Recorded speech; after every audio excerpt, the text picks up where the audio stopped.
Hello students, आज हम पढ़ेंगे अपने न्यू चैप्टर के बारे में संश्लेषित रेशे और प्लास्टिक, जो कि चैप्टर का नाम है। आइए स्टार्ट करते हैं।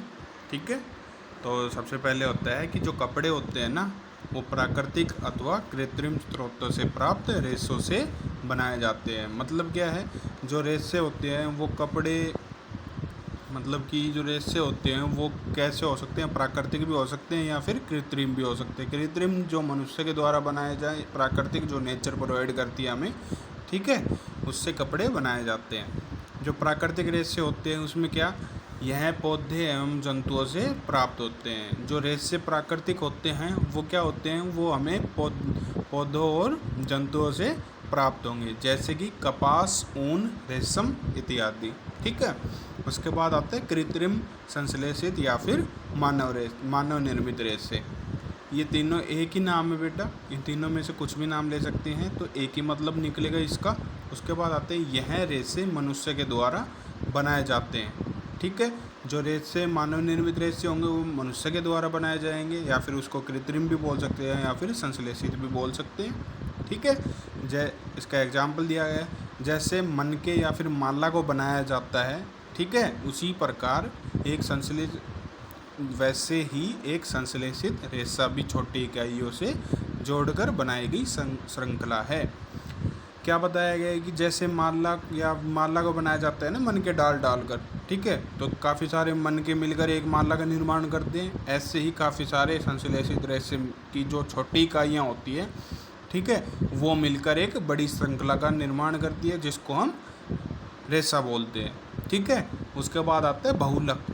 इस प्रकार अनेक छोटी इकाइयाँ मिलकर एक बड़ी इकाई में बनाती है, जिसे हम बहुलक बोलते हैं। ठीक है, इस प्रकार अनेक छोटी इकाइयाँ किसकी, रेशों की मिलकर एक बड़ी इकाई बनाती है, उसे बहुलक कहते हैं। इतना समझ में आया होगा बेटा। आगे हम इसके प्रकार पढ़ेंगे संश्लेषित रेशों के।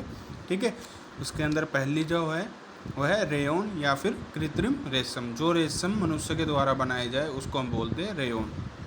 इस प्रकार का रेशा कैसे बना, मानव निर्मित है। और दूसरा, यह रेशा काष्ठ लुगदी के रासायनिक उपचार के बाद बनाया गया है। ठीक है, इसकी खोज कहाँ हुई थी, चीन में हुई थी। दूसरी बात, यह बहुत महंगा होता है। और तीसरी बात, यह मानव निर्मित होता है। ठीक है, ये था रेयॉन और कृत्रिम रेशा। बेटे ऊन वगैरह होती है, उनसे काफ़ी महंगा होता है। ठीक है, कृत्रिम रेशम है, और जो कि प्राकृतिक रेशम होता है उससे काफ़ी महंगा होता है। ठीक है, और इसकी खोज हुई थी चीन में, और यह मानव निर्मित होता है। ठीक है, बहुत महंगा होता है ये। उसके बाद आता है नायलॉन। नायलॉन को 1931 में बिना किसी प्राकृतिक कच्चे माल का उपयोग करके बनाया गया था। मतलब क्या है, इसको कब बनाया गया, 1931 में। ठीक है, और कैसे बनाया गया, बिना किसी प्राकृतिक कच्चे माल का उपयोग करके। ठीक है, इसका निर्माण कैसे होता है, कोयले, जल तथा वायु से इसका निर्माण होता है। ठीक है, इससे जुराब, रस्से, तंबू, दांत साफ करने के ब्रश और स्लीपिंग बैग भी बनाए जाते हैं। ठीक है, क्या क्या है, जुराब, रस्से, तंबू, दांत साफ करने के लिए ब्रश, स्लीपिंग बैग आदि इससे बनाए जाते हैं। ये था बेटा रेयॉन, जिसको हम कृत्रिम रेशम बोलते हैं। उसके बाद नायलॉन आया ठीक है, इन सब के बारे में आज हमने पढ़ा है। आगे का हम नेक्स्ट वीडियो में देखते हैं। Thank you.